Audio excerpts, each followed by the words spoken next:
Motumbá, Mucuyu, Colofé, a bênção de todos. Bem-vindo a mais um vídeo no nosso canal Cantigas de Candomblé. Se você ainda não é inscrito no nosso canal, se inscreva aqui embaixo. Ativem o sininho das notificações para que vocês possam estar recebendo notificações de novos vídeos, tá?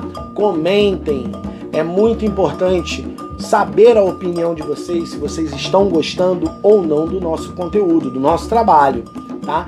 Detonem nos likes, tá? Deixa o like de vocês aí que o YouTube entende que o vídeo está sendo bom e ele vai indicando para outras pessoas, tá bom?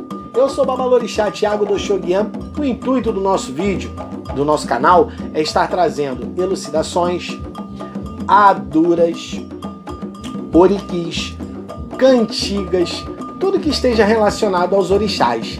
E dando sequência à nossa saga de aduras e oriquis, e se você ainda não acompanha, é só clicar no card aqui em cima.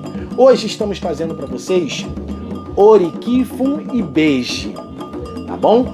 Com legenda e a tradução na descrição do vídeo. Então, sem mais enrolação, vamos recitar esse Oriqui, tá bom?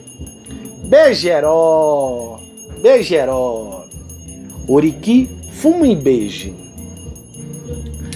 Beji, Bejirê, Beji, Bejilá, Beji, Bejiô, Ibaomoirê Axé. Mais uma vez.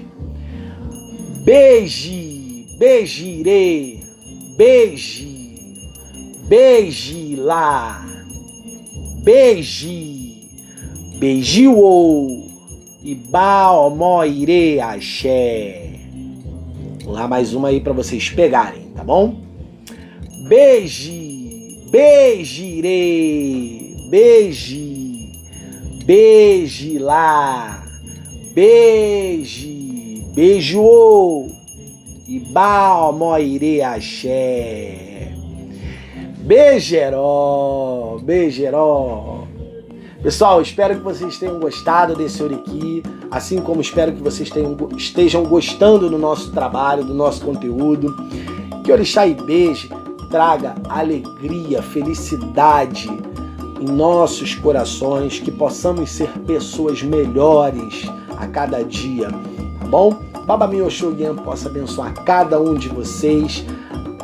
Orixá Olodé possa trazer fartura, prosperidade, nunca deixe faltar o Herã na mesa de vocês.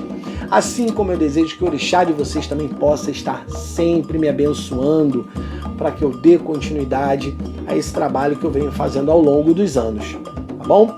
Motumbá, Mucuyu, Colofé, um grande beijo no coração de cada um de vocês e até o próximo vídeo. Fui!